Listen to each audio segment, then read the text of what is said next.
Pretty impressive, no? Yeah. Exciting stuff. We're gonna sit down and ask you a couple questions, brother, right? Good? Good job. The Arcadia stuff is pretty exciting, and certainly what you were able to do with Elevate partnerships. Now, is that Ray that you brought in as principal partner? Or did you bring it up? Jonathan Graham. Oh, good. Yeah, he saw the testimonial from 2005, and he reached out to me on LinkedIn before the Vegas event. He was like, "Hey, who's this Scott guy? Is he legit?" I was like, "Is he legit?" Kind of similar to what Masood asked. He's like, "Hey, well, tell me about this commercial property academy." And I was like, "Look, I'm biased. To be honest with you, I'm biased because of my experience, but just come and check it out." And we've worked out our partnership, and now we're flowing together, and it's been a big change for us. That's awesome. So a couple things I want to do before we open it up to everybody else's questions, because I think those will be really helpful. And I'm kind of face this way so I'm not cold shouldering the people over here. The journey, as you mentioned, it's had some peaks and valleys. We all have, right? And I know that when we first got started back in like 05, you'd had a couple of, pretty good sized projects that you were working on with another partner. Yes. And tell them a little bit about how that kind of got launched and kind of got started, and maybe what that first window of, I guess, investment and iteration was, and then how you grew from it. And then I know at one point in time, you were like part of a much larger organization, Community Ed Partners. Yes. And you learned a ton, you cut a lot of teeth on that, and there was always this future promise of value. But no matter what happened, they were these gigantic projects, long-term projects, and they looked great on paper, and the equity that you were going to get was awesome. But there was a shift, there was a pivot point where you really said, "Look, it's time for me to cut my own path." And talk a little bit about that arc, because for me, I think what it does is it gives people the ability to be, I guess, confident that maybe they can do it too, that it is a long-term deal that can be forgiving, especially if you have some setbacks. That your second act can oftentimes be far better than your first. And most people know that Poetics is done in a 3-act structure, and we're waiting for this grand finale. So I see that vision of the $1 billion under management. I see the vision of how you're building it for your daughters, your beautiful girls. And again, at such a young age. So I mean, most people your age. Most people your age don't have 17, 18-year careers already. In this business. Adventure. So going back to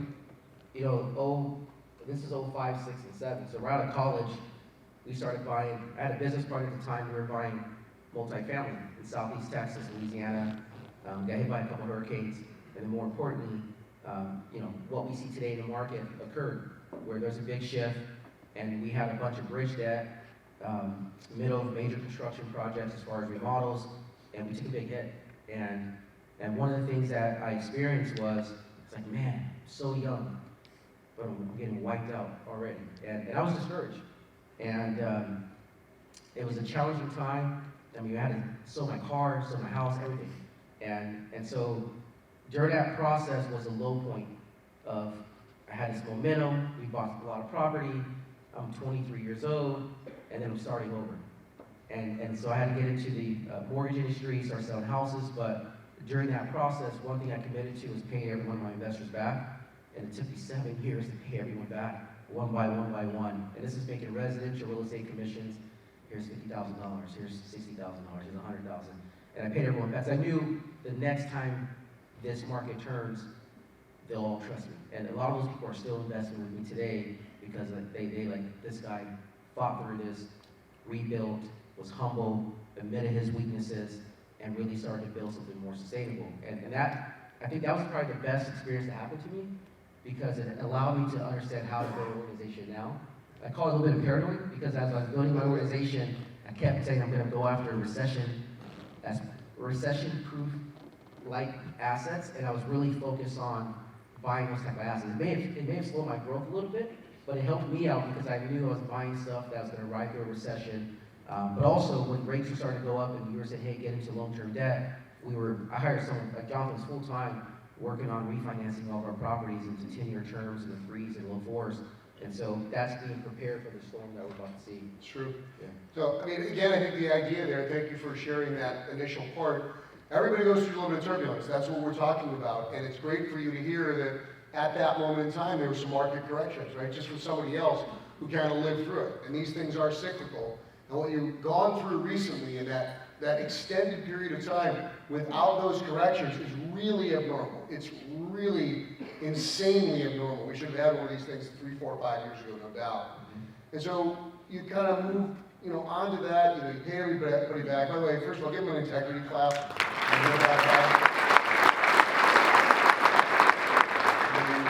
It's how it should be, right? Yeah, You got to protect your folks that get you there, right? Yeah. So, at the end of the day, you don't have to do that by contract. By contract says, hey, it is what it is. You want to get out, get out. We lost, we lost. You don't owe anybody. You don't have to backstop losses. That's part of the way we structure our deals. So know that. But there are other benefits. There are other ways of doing things when you protect the people who help you get where you want to go. And I think that has real merit to it. Absolutely. Now, the second part of it was you kind of started getting into some institutional grade stuff with your community ed partners, public works projects, all of that stuff. Talk to them about some of these folks that have these really grand ambitions about how they're going to do private-public partnership and all of that. I mean, you tell them, the unlimited brass tacks, because I hear about them. We're involved in some stuff. Politics makes strange bedfellows, they say, and it's not untrue.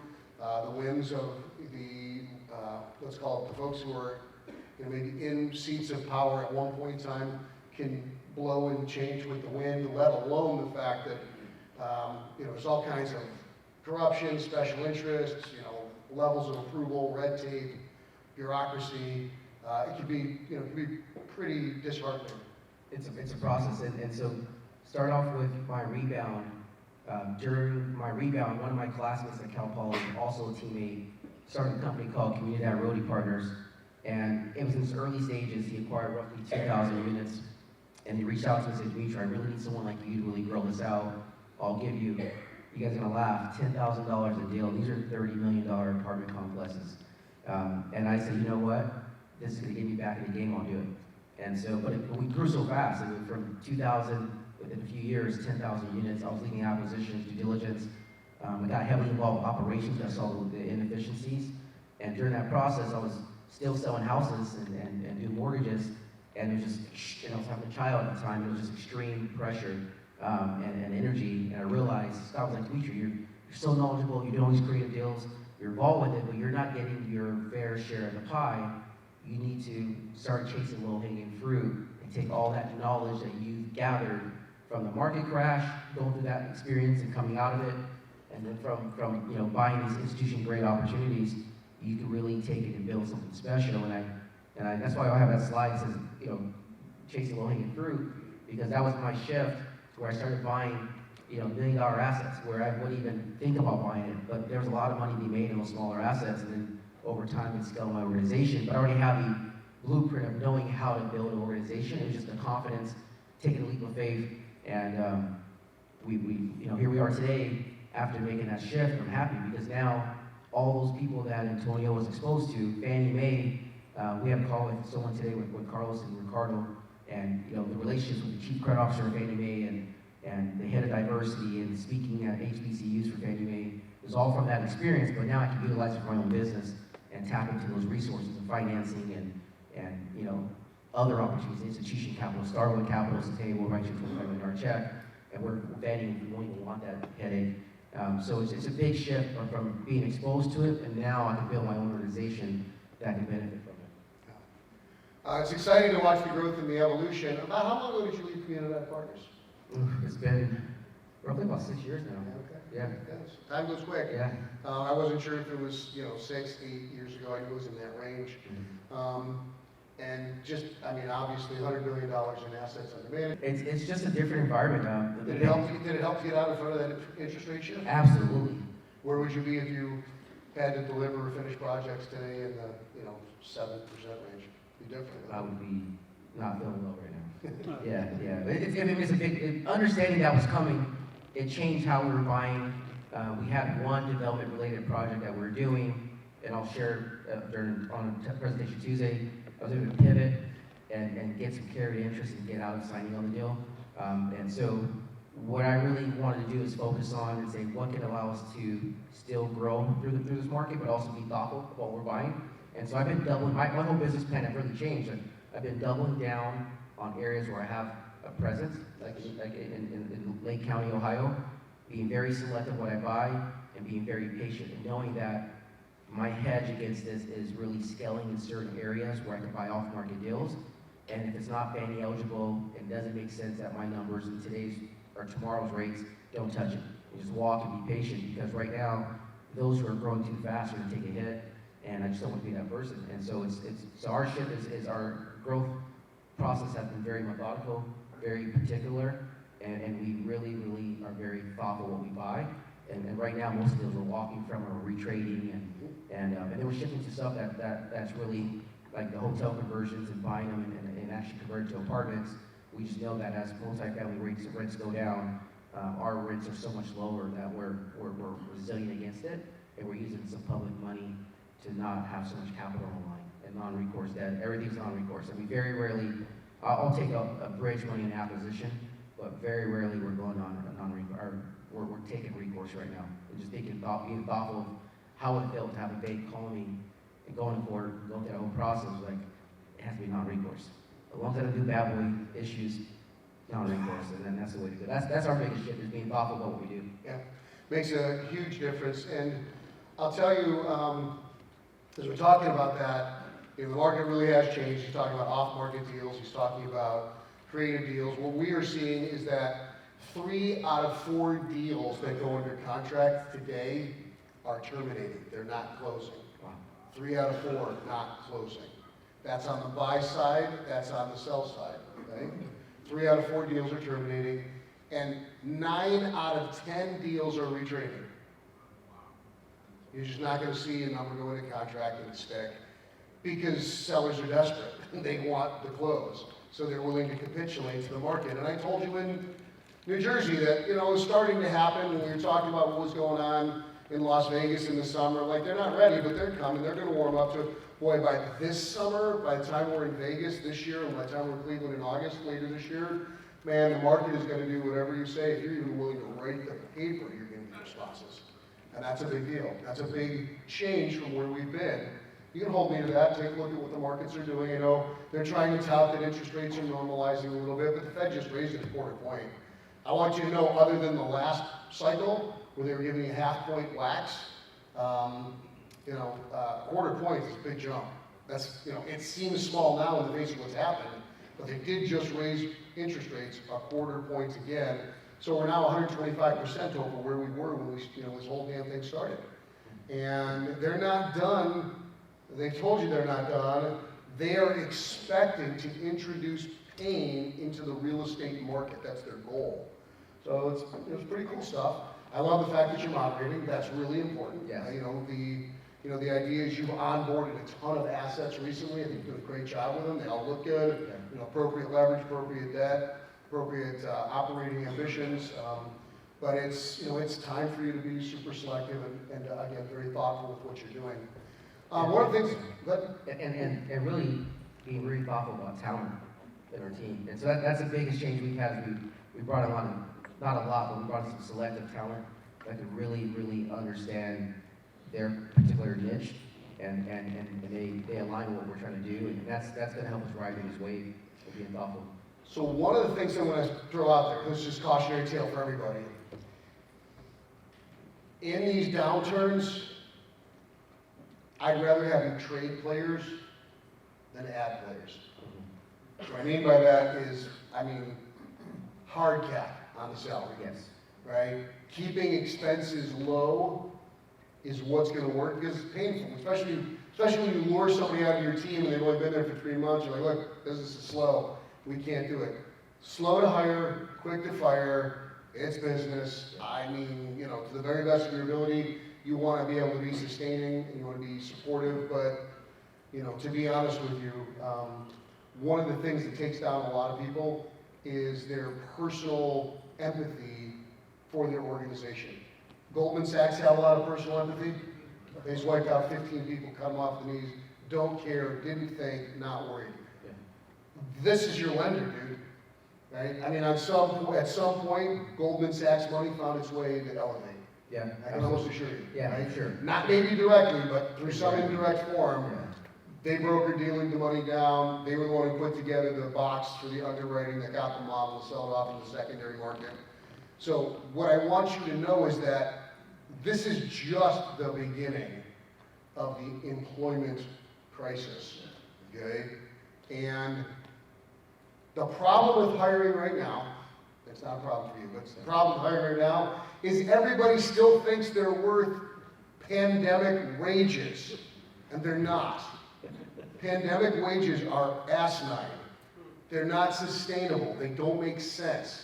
Not everybody is a six-figure person.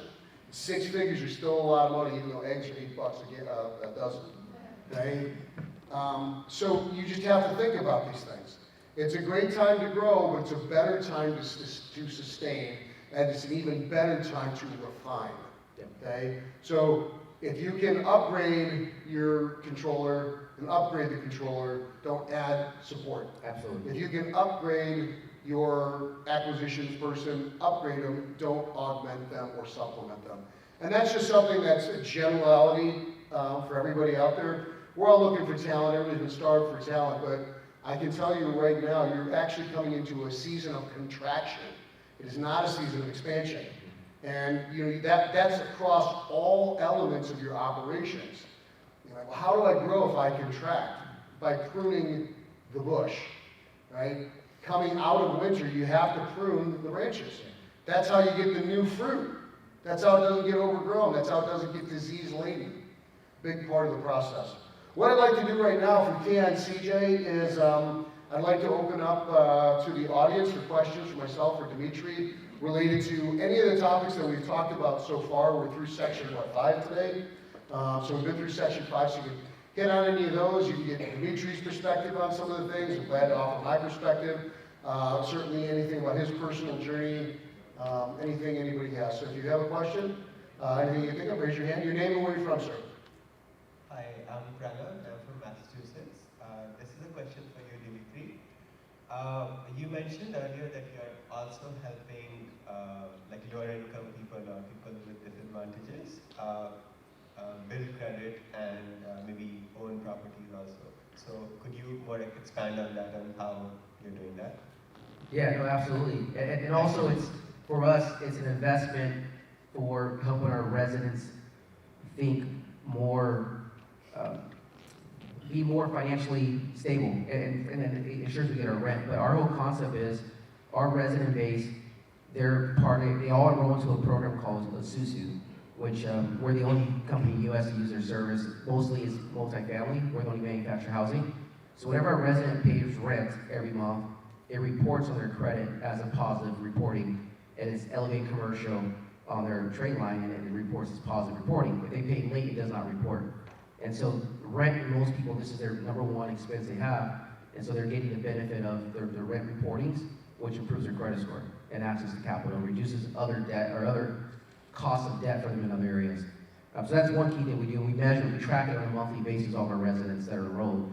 The second part is, really educating our residents, making sure they understand the financial principles and basic stuff that we know here at a lower level, and really help them understand and make better decisions and when they pay rent, how they pay rent. And as a result, our collections are higher, but also we're actually helping our residents improve their lives, which helps them say, hey, I'm going to sell my manufactured home, takes us $20,000, here's our preferred realtor, and they go buy a house. And then we advertise that to the rest of the community, so that the next person's inspired that moves in there. And then also what we get is we get what's called a loss of lease. We recapture loss of lease, because someone that's paying $400, the next person's paying $500, so we automatically improve our NOI, even though we're helping our residents. So it's a win-win for all of us. Good job. Round of applause. Good question. In back. Name where you're from, sir. John Brinkos from Virginia. Scott, you were talking about kind of being slow to hire, quick to fire, fine, and right now is a season of contraction. When do you think it's time for us to be ready, I guess we'll call it explode into the market and really start putting the assets and the dry powder that we've been accumulating? Is it later this summer? Is it early 2024? What do you think? Can you we're give me looking that, at? just that last part, just before the dry powder part again? Explode into the marketplace, utilizing the dry powder you've been kind of storing up? Yes, sir. About when do you think we're looking? Are we months away or quarters away? So what I want you to do is I want you to be extremely selective. I want you to, for those of you, I'm really dating myself now, but if you've seen the Andy Griffith Show, you're Barney Fife. You got one bullet, right? Use it judiciously. Probably keep it in your pocket so it doesn't go off. Load when you need to fire. The idea is you just have to be so selective right now because you can see the wheels turning, right? When you're talking about an economy with, $22 trillion and $24 trillion in economic force and $31 trillion in economic debt, right? And then you talk about the geopolitical instability, and you talk about the shift of currencies in the marketplace and the overwhelming inertia of politics to try and change our energy supply. All of these things are really, really stressing norms. And when you see a true downturn, I've been seeing a lot of people try and reframe the narrative, right? What's the old narrative? What's a recession? What's the definition of a recession? 2 consecutive quarters of negative growth. But it didn't serve the narrative, and you get slaughtered in the midterms if you're in recession. That's historic for 80 years. They had to say we weren't in a recession. We were in a recession. We're still in a recession. We know it. They're monkeying with the numbers, so there's a real thing there. And so what's happening now is that the banks aren't recognizing the defaults, which means that they're still kind of open for business, but that's going to change. And so what the starter's pistol is for me, truly, is when you start to see the defaults recognized on the balance sheet, and that's going to be reporting at the end of first quarter this year, okay? You're going to start to see it being recognized.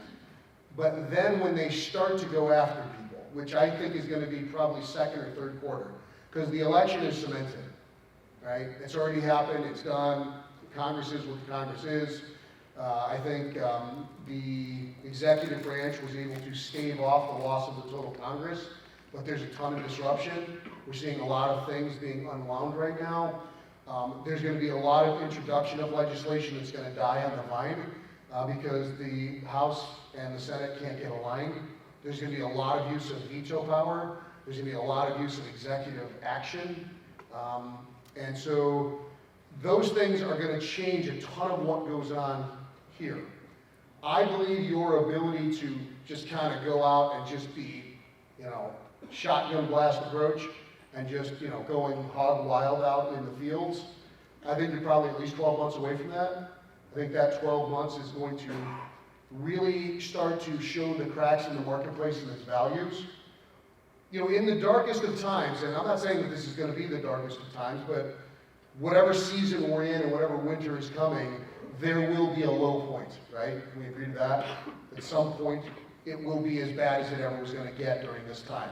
And that's not here yet. It's not here by a long shot. And so when that happens, you're going to start to see things that most of you in this room don't recognize. People are not going to respect real estate as an investment. As an asset class, they're going to think it's terrible. They're going to think it's never going to come back again, kind of like cryptocurrency, right? And right now, there's enough about cryptocurrency and blockchain out there to tell people, look, you should invest in it because the government's going to make it illegal, okay?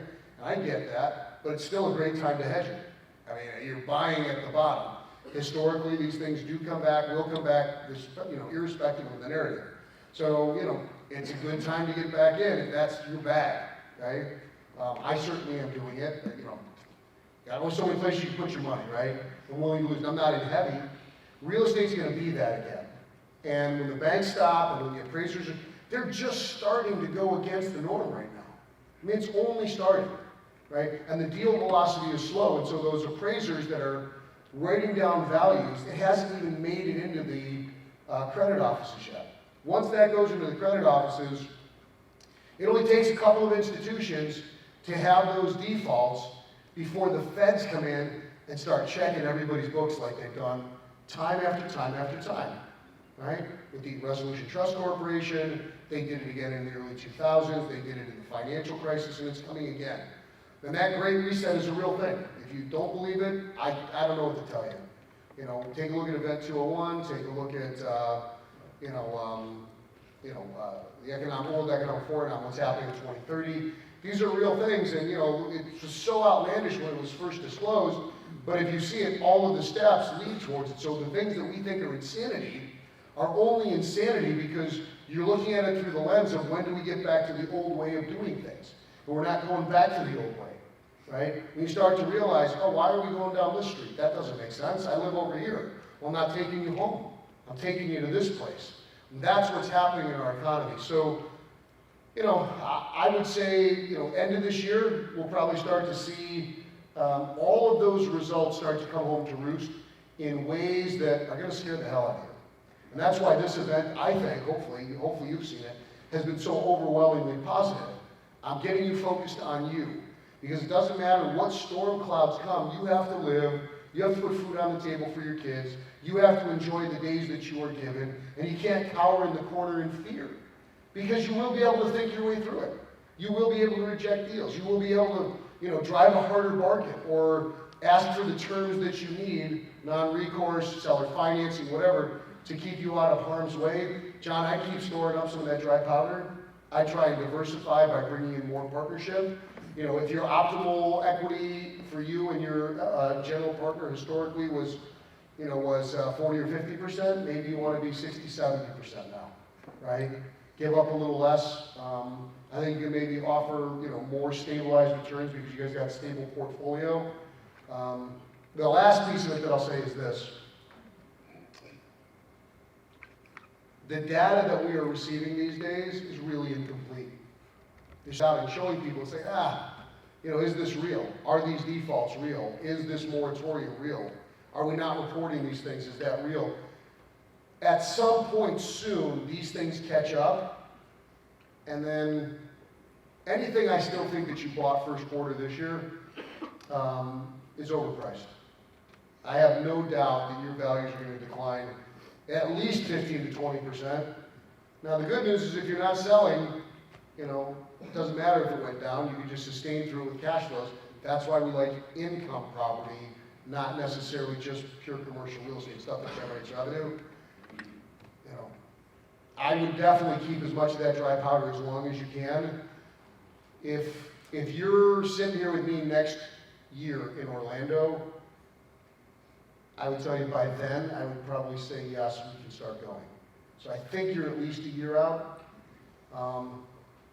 But by summer, the handwriting of the things that I'm talking about right now, it will be given over to the public. And by then, it'll be too late.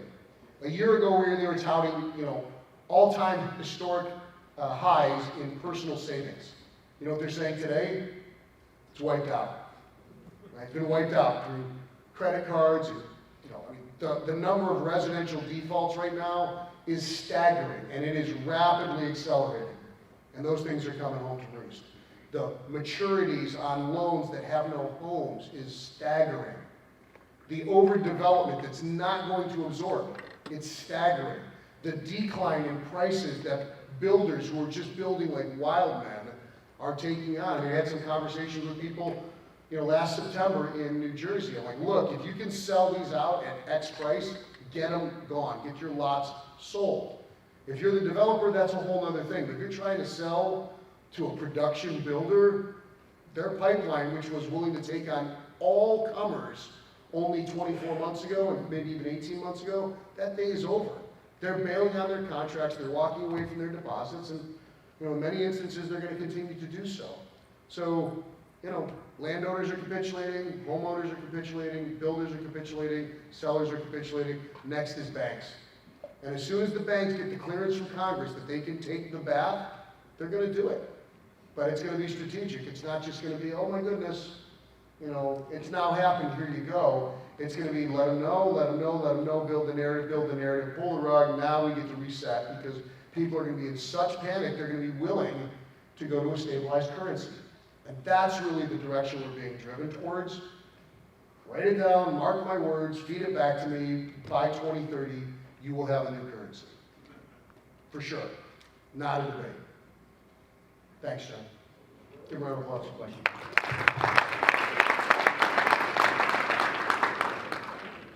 Yes, sir. Yeah, Leonard Siegel from Fort Lauderdale.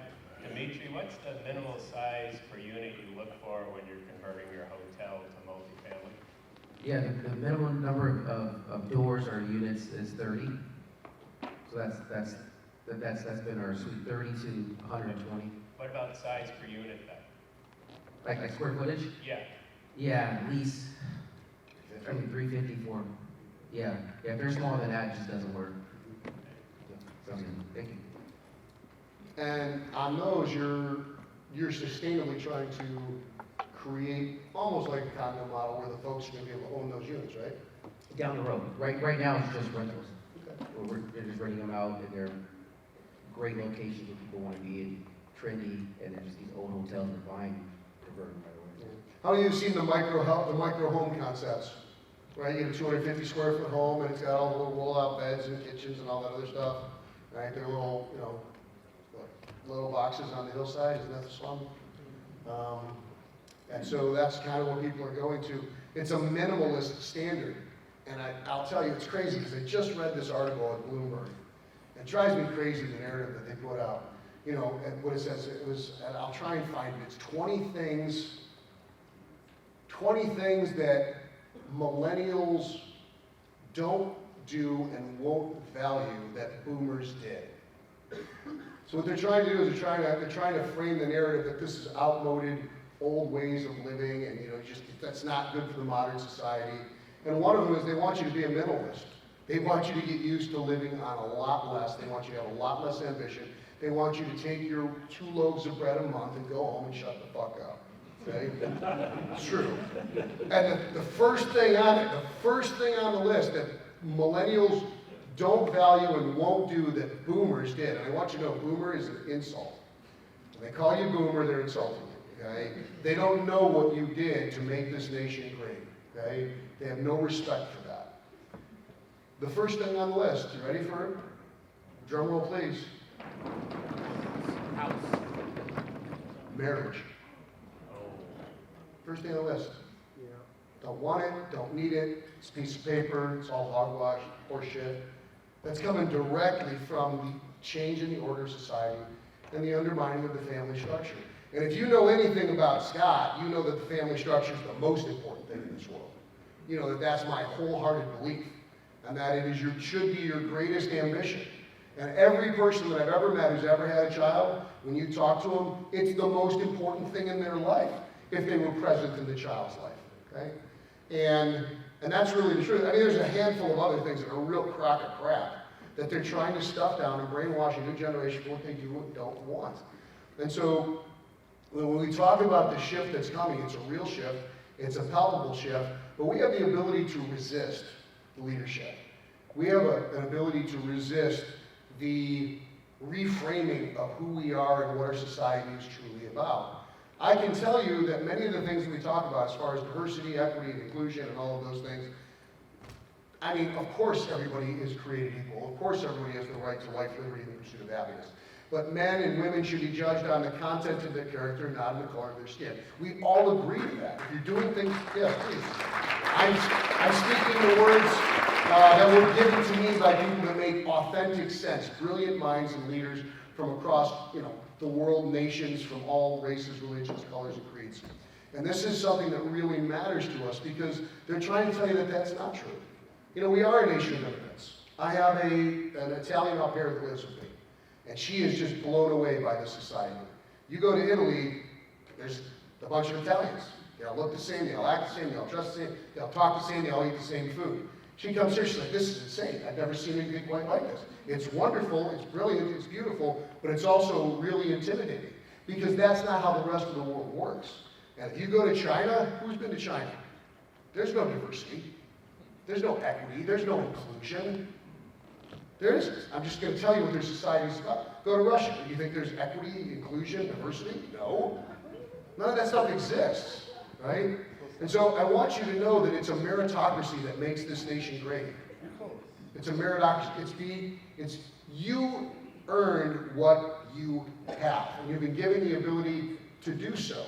Demonizing success and small business and entrepreneurs in this society, and that's really what's coming, is really a socialist endeavor. They don't want you to live on your own initiative. They don't want you to feel like you're overly mobile. Why in God's name, Dimitri, should you be first in line every morning just because you woke up at 5 a.m. and worked hard to be first in line? Isn't it fair that Sally's first sometimes and that Johnny's first sometimes? No. Did they get up? Did they work for it? No, they don't deserve that. They deserve what they've got. Now, there are certain things in society, of course, everybody deserves a turn. All of my children are treated equally, to the very best of our ability. If this one gets a sucker, the other 5 get a sucker. If this one gets a Pop-Tart, they all got a Pop-Tart, even though we don't feed them that shit. If this one wants to ride on the bicycle, they all get a ride on the bicycle.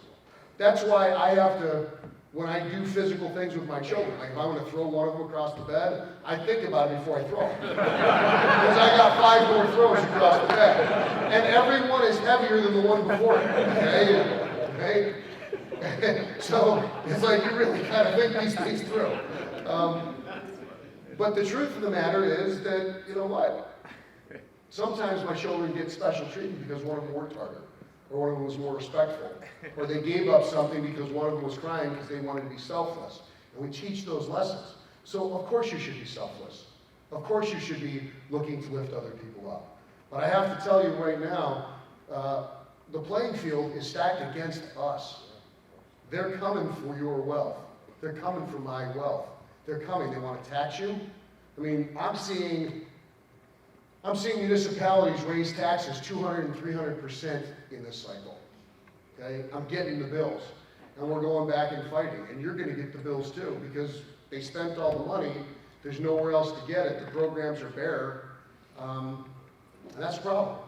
So when all of these social problems start to come home to roost, it creates unbelievable turbulence in your economy. And that is why I'm telling you, don't make huge shifts with the yoke of your plane, because it's compounded G-forces. And things that you don't expect to break or pop rivets are going to pop. So you've got to have that buffer. So when John's talking about dry powder, he's thinking for new acquisitions. I'm talking about cushion for unexpected turbulence. That's what I'm talking about. I want you to get liquid. I want you to diversify it. I don't want it in the entities that originally took it. I want it in trusted names that aren't yours. I mean, look, the name of the game in 2023, and I'm going to talk to you a lot about this at future events and in our offline stuff, it's asset protection. It's cover your ass. Yeah. And I'll tell you why. Because I've been there. I've done battle with the banks. I've done hard-fought battles with the banks. I did them in full public view, and I don't mean to be cocky, but I won. I won. And I got lucky. I was very blessed. It worked out really well. But I got to tell you, there were a lot of sleepless nights. And like you said, you don't want that bank calling you up and telling you whatever. No. Right? And I'll tell you, the framing of the narrative gets bad quick. Oh, really? It only takes one person to file one motion. And I'll tell you, if you take it on all kinds of private money, and you're doing it based on offerings that are maybe a little loosey-goosey, things get dicey real fast. Risk management is a big part of it. From your reporting to your lenders, think about your portfolio. I mean, down to our vendors, even pay schedules. We're tightening up the terms because we've had some vendors go out of business already. So it's happening. We're seeing from top to bottom, and it's every week. There's our LTM call with our staff is, hey, with vendors, it's our new plan, and we're rolling out different plans to handle vendors, pay schedules, and all that. Because if you get too far ahead and your vendor's not getting paid by somebody else, they go out of business and you pay them 50%, it's over. And so, like, our whole thought process is risk management right now, and being thoughtful about what we're doing from top to bottom. Post-completion bonds. Post-completion bond. Make them pay for it. Underwrite it. Because exactly that, they're borrowing from Peter to pay Paul. They're out in front of it. What you're going to find is that a lot of developers and landlords are going to get cut off. And when they get cut off, it's a trickle-down effect. And everybody gets hurt by it. Suppliers are going to get hurt, material men are going to get hurt, mechanics are going to get hurt, laborers are going to get hurt, owners are going to get hurt. It only takes a handful of those deals, and all of a sudden, what you thought was more than enough in a budget comes up way short. Now you're scrambling for equity, and then if the lender comes in and like, wait a second, you just got stuck for X, we want that out of your pocket. You're not gonna re-engineer it. We want the finished project that we approved. And I've seen it happen. That's where we got in trouble. They cut off a $5.5 million line of credit for construction and $1 million interest reserve, and they just wouldn't let us access it, even though we were in full covenant compliance. Fortunately, we took a $32.5 million outstanding debt, and we bought our own debt back at $8 million. And I made them finance me, and we took about a $25 million discount on our own asset. So, that doesn't always work out that way. Awesome. One last question? Two last questions. Okay, I'll go first. Yes, sir. So Dimitri, I share a similar story to yours, and so, Scott, I want you to help my son here. Yeah. I put him in CCIM classes at, 15? Yeah, 15. Nice. So he's on this last class right now, and he's just turned 17. Fantastic. So he has a confidence problem right now. He's all shy. Sure. He's out of a class of 400 students. He's like third in line to be valedictorian. So Fantastic. he's awesome. And, so I want you guys. The reason why I'm here. Sitting in the front row. Right? Front center, baby. Yes. I want you guys to encourage him and tell him that he can do this. He hears it from me, and he's seen me do deals. Dimitri, I've been doing mobile home parks for about 15 years now. I just sold my 13th one in September. Now we bought a modular home company that actually manufactures them. Beautiful. So I bought it from the same guy that I was buying the homes from. I just bought the company. So I'm trying to get him more loose. I sent him down this morning by himself. I told him he had to talk to 5 people. Nice. By himself and ask them what they did. Yeah. Right? So, you want to? So if you could give him some advice to kind of help move the needle, because he hears it from me, he's seen me do deals. Sure. But it's different when it's coming from you guys. No problem. Absolutely, absolutely. I'll show first. My first advice is, if you see my testimonial when I met Scott, I was probably in the same shoes as you. I was shy, and it took a number of years to build that confidence, but we didn't have this room at the time. And so I just think, take advantage while you're here, not just 5, maybe 10 people, and just continue to meet people, because everyone in this room cares and want to help you, and you'll figure it out. Just your confidence is you got the skill set. Now you got to believe in yourself and talking to other people. They start asking you for advice. That's going to build your confidence. So you got the knowledge based on what your father's saying. So just be confident and build it by talking to people and sharing your thoughts and your feedback. And then from there, you're like, yeah, it sounds right. And you'll build your confidence. I like it.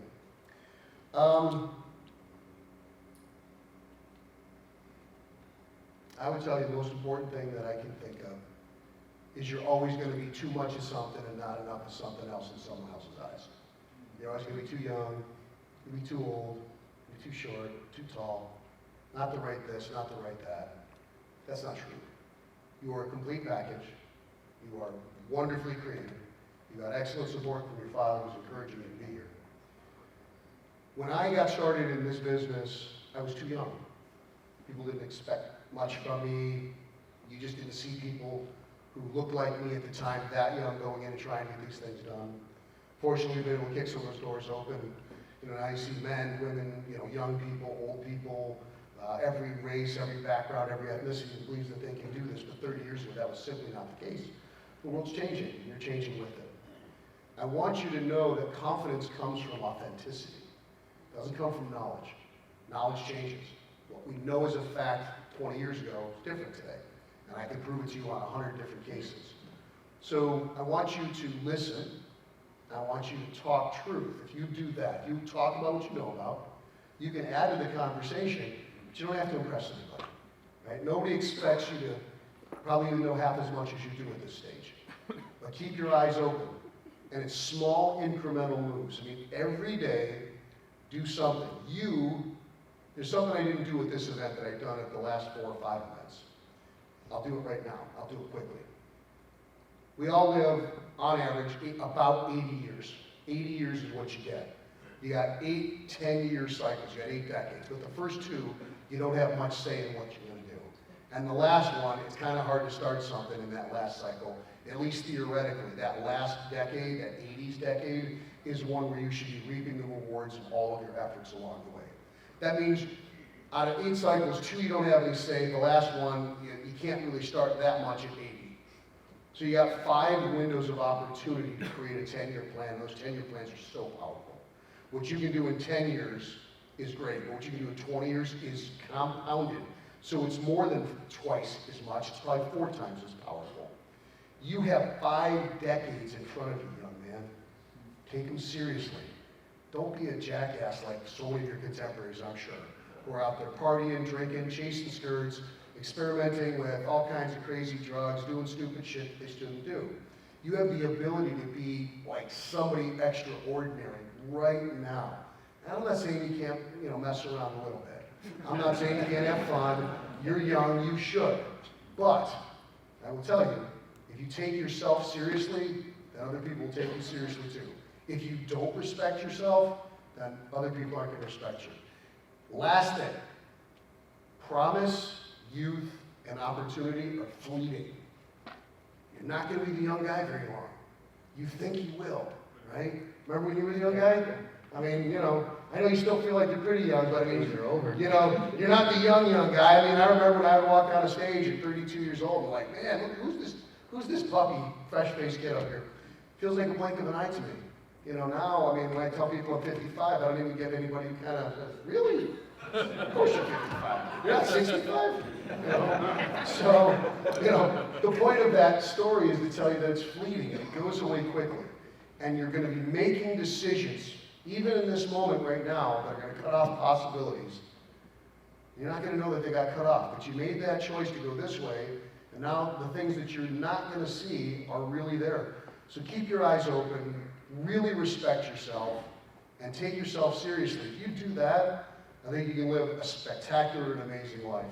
If you fall in line with the crowd, you fall in line with the peer pressure, you spend 60% of your time screwing off, and 20% of your time paying attention, and 20% of your time sleeping, then you're gonna look back at 35 and you're like, damn, I sat in the front row. I saw what those people did. I could have been one of them. I could have been part of them. It's not your only thing. It's only one small facet of you, man. Everything else that's in your heart, you can do those things too. You know how you achieve all your dreams, ladies and gentlemen? You know how you do it? Don't quit. Don't let your dreams die.